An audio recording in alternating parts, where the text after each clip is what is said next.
Assalamualaikum warahmatullahi wabarakatuh. Di sini kami dari kelompok 2 akan mempresentasikan hasil diskusi kami mengenai yang pertama ada proses solvay, yang kedua ada garam, dan yang ketiga ada minyak atsiri. Perkenalkan, saya Diana Vera dengan NIM 23521045. Saya Ines Dwi Aristianti dengan NIM 235210056. Saya Indah Wara Hidayati dengan NIM 23521060. Saya Gia April Ningsi dengan NIM 235211046. Dengan saya Azia dengan NIM 521054. Yang pertama, di sini kami akan menjelaskan mengenai proses solvay. Untuk proses solvay sendiri, proses solvay adalah proses industri yang dikembangkan pada tahun 1860-an oleh Ernest Solvay untuk produksi natrium karbonat atau Na2CO3, yaitu soda abu. Ini merevolusi produksi bahan kimia industri penting dengan menyediakan metode yang lebih ekonomis daripada proses sebelumnya. Prosesnya menggunakan bahan baku yang tersedia, yaitu air garam atau NaCl, batu kapur atau CaCO3, dan amonia atau NH3. Nah, untuk bahan baku dari solvay sendiri itu ada 4. Yang pertama ada bahan baku organik dari asetilena, yaitu C2H2. Yang kedua ada amonia atau NH3, dan yang terakhir ada asam akrilat. Nah, yang kedua ada bahan baku anorganik. Yang pertama terdiri dari soda as atau natrium karbonat. Yang kedua ada apur dan garam. Dan yang ketiga ada hidrogen peroksida. Untuk yang ketiga ada polimer khusus dan resin.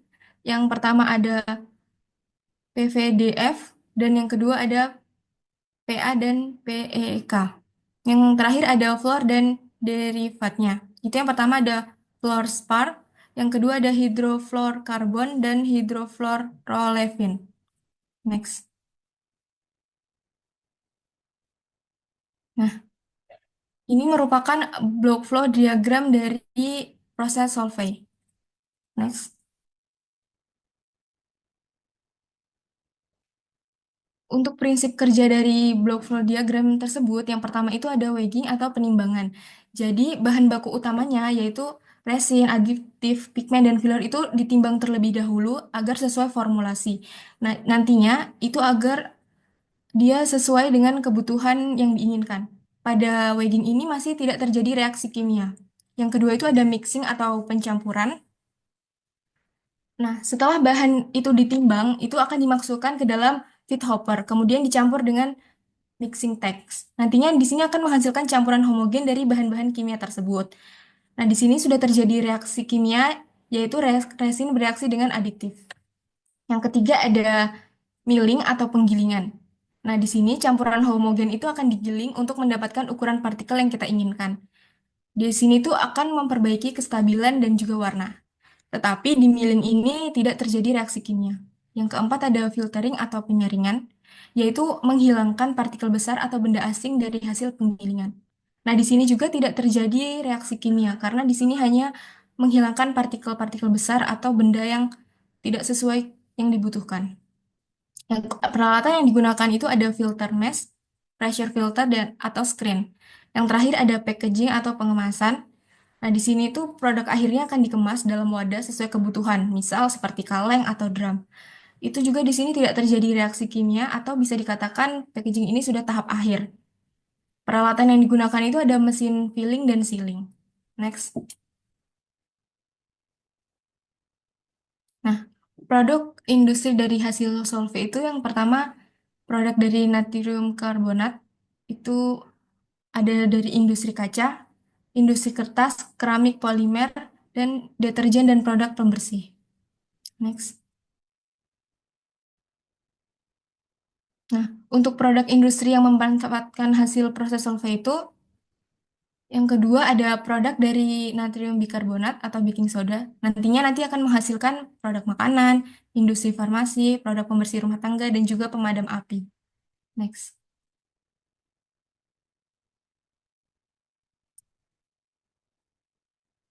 Nah, yang terakhir produk industri yang memanfaatkan hasil proses solvay. Di sini tuh ada natrium karbonat itu akan dipakai dalam proses Bayer untuk mengekstraksi alumina dan bauksit. Yang kedua ada natrium bikarbonat itu untuk digunakan mengolah limbah industri tersebut. Next. Selanjutnya ada kelebihan dan kekurangan dari proses Solvay. Yang pertama ada kelebihannya, yaitu pengalaman panjang dan reputasi global. Nah, karena proses Solvay sendiri itu berdiri sejak tahun 1860-an, jadi perusahaan ini tuh sudah memiliki pengalaman yang mendalam di industri dan juga sudah memiliki reputasi yang baik atau kuat di tingkat internasional. Yang kedua ada inovasi dan riset yang kuat. Nah, Solvay ini sangat menekankan pada pengembangan teknologi dan inovasi produk. Jadi, dia memiliki investasi besar di pusat riset dan laboratorium. Selanjutnya ada portofolio produk yang diversifikasi. Nah, itu Solvay itu memiliki berbagai lini produk dari bahan kimia dasar hingga solusi lanjutan untuk sektor energi, elektronik, dan otomotif. Jadi, ini tuh dapat mengurangi resiko bisnis karena tidak tergantung pada satu jenis produk. Yang selanjutnya ada komitmen terhadap keberlanjutan. Nah, proses Solvay ini menunjukkan kepedulian terhadap lingkungan dengan menjalankan prinsip green chemistry atau efisiensi energi dan pengurangan emisi karbon. Selain itu, yang terakhir ada kekuatan finansial dan stabilitas perusahaan. Dengan skala global dan basis pelanggan yang kuat, Solvay ini memiliki arus kas dan raca keuangan yang stabil. Jadi, memungkinkan ekspansi dan investasi dalam jangka yang panjang. Selanjutnya ada kekurangan dari Solvay. Yang pertama ada industri kimia yang rentan terhadap regulasi. Jadi, industri kimia ini tuh sering menjadi sasaran regulasi ketat terkait lingkungan, keselamatan, dan limbah yang dapat mempengaruhi operasional dan biaya produksi. Yang kedua ada persaingan global yang ketat. Jadi, proses Solvay ini harus bersaing dengan banyak perusahaan kimia global besar lainnya seperti Dow Chemical dan BASF yang juga memiliki teknologi dan sumber daya yang kuat. Yang selanjutnya ada biaya produksi dan R&D yang tinggi. Jadi, inovasi itu juga memerlukan investasi besar gitu dalam penelitian dan pengembangan, serta proses produksi kimia yang kompleks cenderung membutuhkan energi dan bahan baku yang mahal. Yang selanjutnya ada ketergantungan pada sektor tertentu. Jadi, meskipun produknya itu beragam, sebagian besar pendapatan Solvay itu masih bergantung pada sektor-sektor spesifik. Semisal tuh kayak otomotif, elektronik, dan konstruksi. Jadi, jika sektor tersebut menurun, hal itu tuh dapat berdampak besar pada pendapatan perusahaan. Next.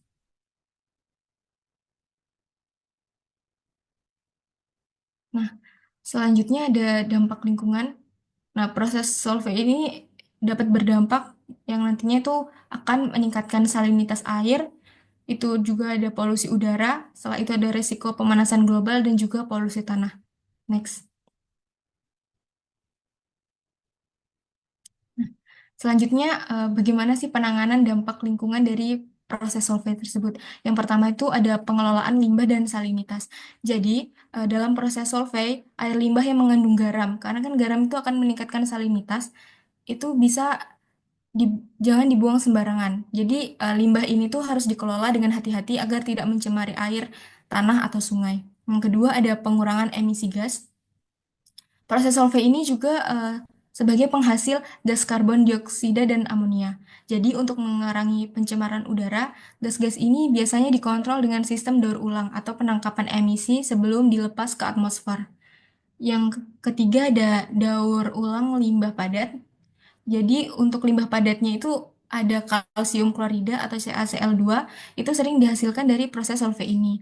Daripada dibuang, limbah ini tuh bisa dimanfaatkan ulang, misalnya sebagai penambah kekuatan jalan atau digunakan dalam industri lain.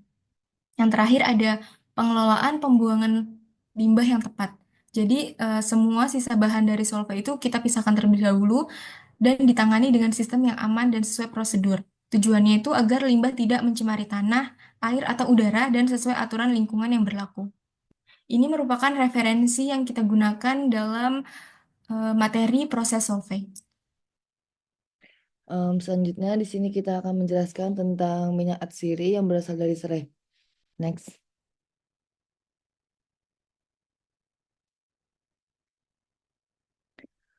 Pengertian minyak atsiri sendiri adalah minyak atsiri dari serai adalah cairan beraroma khas dari daun tanaman Cymbopogon diperoleh melalui distilasi.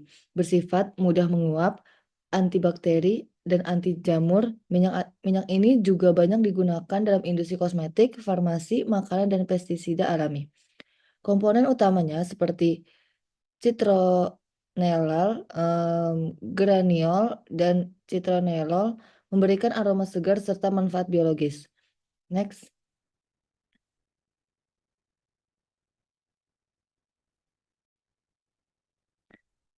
Di sini ada block flow diagram. Yang pertama itu kita melakukan pengumpulan bahan baku. Bahan baku yang kita gunakan ini adalah daun serai. Dan yang kedua, pengeringan, distilasi uap. Kemudian distilasi uap ini itu kita lakukan daun serai dikukus dalam alat distilasi untuk mengeluarkan minyak atsiri. Yang kemudian ada kondensasi. Kondensasi di sini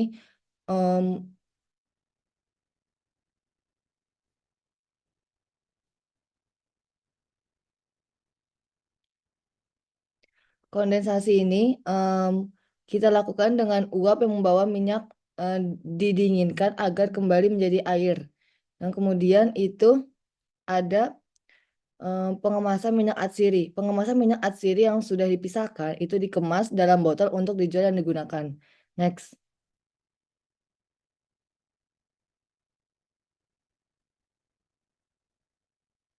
Yang selanjutnya ada produk akhir minyak atsiri dari serai. Yang pertama itu ada aromaterapi, di mana minyak atsiri dari serai digunakan dalam diffuser untuk relaksasi dan mengurangi stres.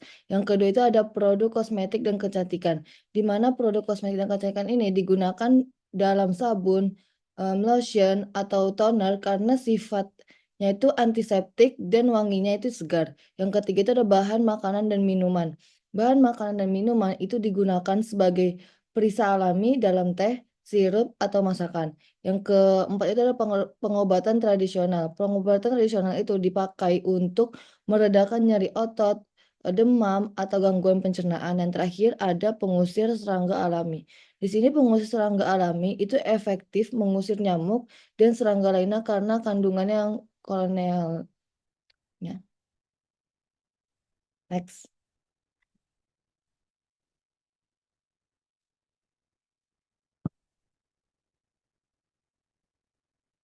Selanjutnya senyawa utama. Yang pertama citral 75-85%. Nah, citral itu merupakan komponen utama yang memberikan aroma segar mirip lemon. Citral sendiri adalah campuran dari dua isomer, geraniol dan neral. Lalu ada geraniol. Nah, geraniol memberikan aroma manis dan floral, sering dijumpai pada mawar dan geranium. Digunakan dalam parfum dan kosmetik karena wangi bunganya yang lembut. Yang ketiga ada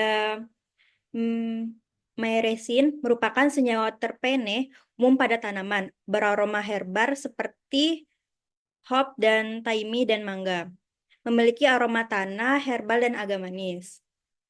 Lanjut ada limonene, termasuk monoterpen, beraroma citrus segar, umum dalam kulit jeruk, lemon, dan digunakan sebagai pelarut alami atau dalam membersih rumah tangga.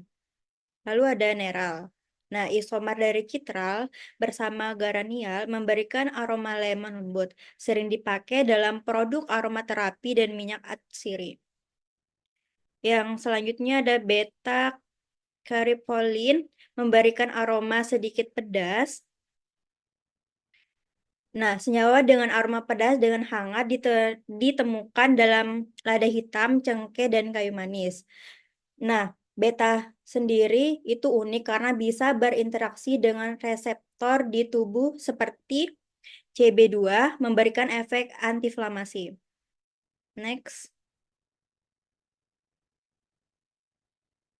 Kelebihan dan kekurangan. Kelebihan, itu yang pertama ada bahan baku melimpah. Kenapa bahan baku melimpah? Karena tanaman penghasil minyak atsiri banyak tersedia di alam dan bisa dibudidayakan dengan mudah. Kedua ada aroma dan khasiat yang kuat. Kenapa aroma dan khasiat yang kuat? Karena minyak atsiri punya aroma yang tajam dan juga manfaat fungsional seperti antimikroba, antiinflamasi, dan lain sebagainya. Yang ketiga ada proses relatif sederhana. Itu karena metode ekstraksi seperti destilasi uap atau perendaman bisa dilakukan tanpa teknologi canggih. Yang terakhir ada ramah lingkungan, karena prosesnya cenderung lebih alami dan minum bahan kimia berbahaya. Lalu kekurangannya, yang pertama ada rendaman rendah. Nah, hasil minyak atsiri yang didapat dari tanaman biasanya sedikit, misalkan 0,5-2% dari berat basa bahan. Yang kedua, kualitas tergantung proses. Jika prosesnya tidak tepat, misal suhu terlalu tinggi, kualitas minyak bisa menurun atau rusak. Yang ketiga, waktu ekstraksi lama. Proses pengambilan minyak bisa memakan waktu cukup panjang agar hasilnya maksimal. Yang keempat, yang terakhir, kebutuhan energi tinggi. Beberapa metode ekstraksi seperti destilasi uap memerlukan pemanasan terus-menerus. Lalu ada perlu penyimpanan khusus, minyak atsiri mudah menguap, teroksidasi atau rusak, sehingga butuh wadah gelap dan suhu stabil. Next.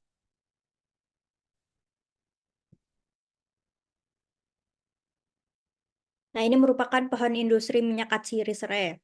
Yang pertama, bahan baku. Bahan baku utama yang kita pakai itu serai wangi atau serai dapur. Tanaman ini menjadi sumber utama untuk menghasilkan minyak atsiri melalui proses ekstraksi. Lalu ada prapelakuan. Nah, langkah awal sebelum ekstraksi itu dilakukan panen terlebih dahulu, lalu pengambilan tanaman serai pada waktu yang tepat. Lalu ada pengeringan awal mengurangi kadar air untuk meningkatkan efisiensi ekstraksi. Setelah itu ada proses ekstraksi, metode untuk mengeluarkan minyak atsiri dari tanaman. Metode untuk mengeluarkan minyak atsiri dari tanaman itu ada penyulingan uap, hidrodistilasi, ekstraksi pelarut. Di sebelah kanan juga dijelaskan metode lengkapnya termasuk ekstraksi superkritis CO2. Itu teknik modern yang efisien tapi mahal. Lalu ada produk primer. Itu merupakan hasil utama dari proses ekstraksi. Nah, produk utamanya itu minyak atsiri serai mentah. Lalu ada standarisasi. Itu merupakan penyesuaian kualitas produk dengan standar nasional dan internasional, seperti SNI. Itu merupakan standar parfum dan flor. Lalu ada pemurnian dan fraksinasi. Nah, itu merupakan pemisahan komponen aktif seperti citronellal, geraniol, citronellol, limonene. Tujuannya itu untuk meningkatkan nilai tambah dan kualitas minyak. Quality control itu merupakan pengendalian mutu. Nah, pengendalian mutu itu yang pertama ada uji fisikokimia, misalnya kadar air, warna, dan berat jenis. Lalu ada GC, MS, identifikasi senyawa kimia. Lalu ada pengujian organoleptik, itu merupakan uji aroma dan rasa. Lalu ada industri pengguna yang terakhir, minyak atsiri serai dimanfaatkan dalam berbagai sektor, seperti parfum dan pewangi, kosmetika, pestisida nabati, farmasi, makanan, dan minuman. Nah, itulah gambaran minyak atsiri dengan bahan utama serai yang berawal dari tanaman hingga siap pakai di industri. Selanjutnya, proses pembuatan garam. Pengertian garam. Garam adalah senyawa kimia yang terbentuk dari reaksi antara asam dan basa, yang disebut reaksi netralisasi. Dalam reaksi ini, ion hidrogen atau H+ dari asam bereaksi dengan ion hidroksida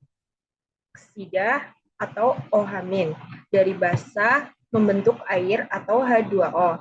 Dan sisanya membentuk senyawa garam.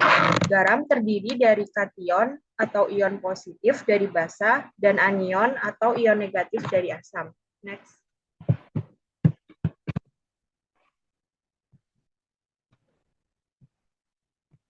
Selanjutnya ada proses pembuatan garam. Yang pertama pengambilan air laut yang diambil dan dialirkan ke kolam-kolam penampungan sebagai bahan dasar pembuatan garam. Selanjutnya, kolam penguapan. Air laut dimasukkan ke dalam kolam terbuka agar airnya menguap karena panas matahari. Semakin banyak air yang menguap, semakin pekat kadar garam di dalam air tersebut. Selanjutnya, pengendapan atau kristalisasi. Setelah kadar garam cukup pekat, kristal-kristal garam mulai terbentuk dan mengendap di dasar kolam. Selanjutnya, permanenan garam. Kristal garam yang sudah mengendap dikumpulkan dengan alat seperti cangkul atau serok untuk dipanen.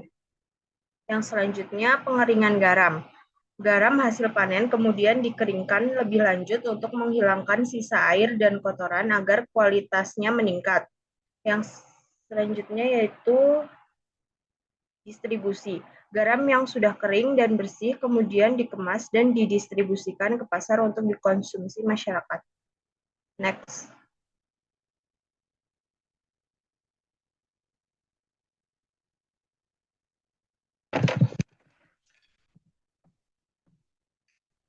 Jenis garam ada 3, yaitu garam hidrolisis, garam non-hidrolisis, dan garam kompleks. Next.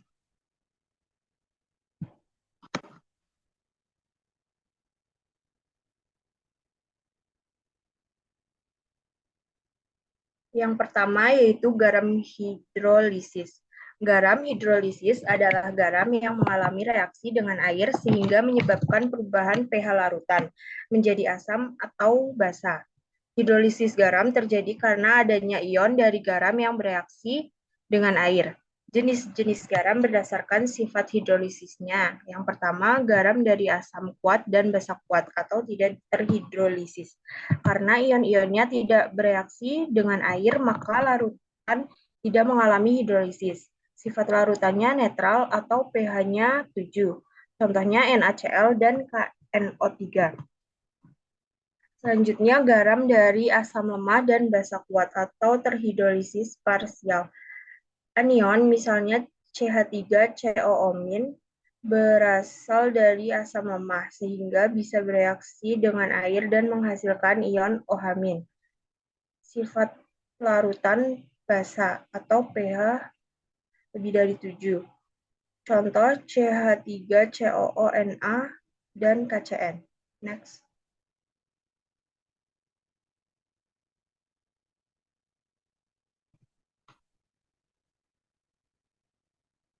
Selanjutnya, garam dari asam kuat dan basa lemah atau terhidrolisis parsial. Kation misalnya NH4+ berasal dari basa lemah, bisa bereaksi dengan air membentuk ion H+. Sifat larutan asam pH lebih dari 7, contoh NH4Cl dan AiCl3. Garam dari asam lemah dan basa lemah atau terhidrolisis total. Kation maupun anion terhidrolisis. Jadi pH tergantung dari Ka dan Kb. Sifat larutan bisa asam, basa, atau netral, tergantung kekuatan relatif asam dan basanya. Contohnya NH4, CH3COO, dan AiCH3COO3. Next.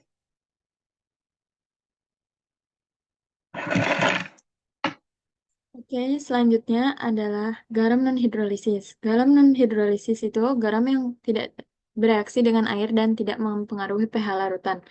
Nah, karena itu pH-nya kan 7 termasuk netral. Karena dalam garam terionisasi menjadi ion-ion penyusunnya. Jika kedua ion tersebut antara kation maupun anion, kation yang berasal dari basa dan anion yang dari asam itu nggak bersifat asam ataupun basa. Jadi mereka nggak bisa narik ion H+ maupun ion OH-. Karena itu nggak akan terjadi reaksi hidrolisis. Contohnya kan tadi ada NaCl. NaCl itu berasal dari senyawa HCl sama NaOH. Itu kan dari asam kuat sama basa kuat. Ketika mereka direaksikan itu, nanti mereka bisa menjadi garam dapur, tapi dia tuh nggak bersifat asam maupun basa.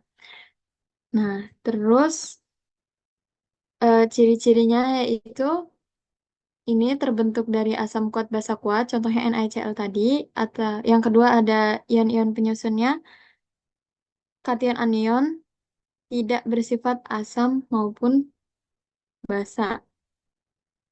Jadi ion H plusnya itu atau OH tidak ada ion H plus atau OH min. Nah, yang terakhir itu ada tidak terjadi reaksi hidrolisis. Ya, karena tadi yang sudah dijelaskan. Karena ketika contohnya asam kuat basa kuat itu ion H plus dan OH minnya itu nggak bisa ditarik. Kemudian eh, ada garam kompleks, jenis garam yang ketiga.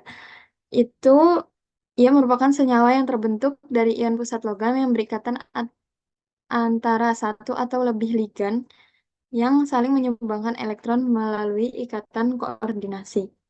Jadi garam kompleks itu kan terbuat logam pusat. Nah, ion logam pusatnya ini contohnya itu ada Fe3, Fe itu besi, Cu2+ itu surum, dan lain sebagainya. Sama ada CO2+.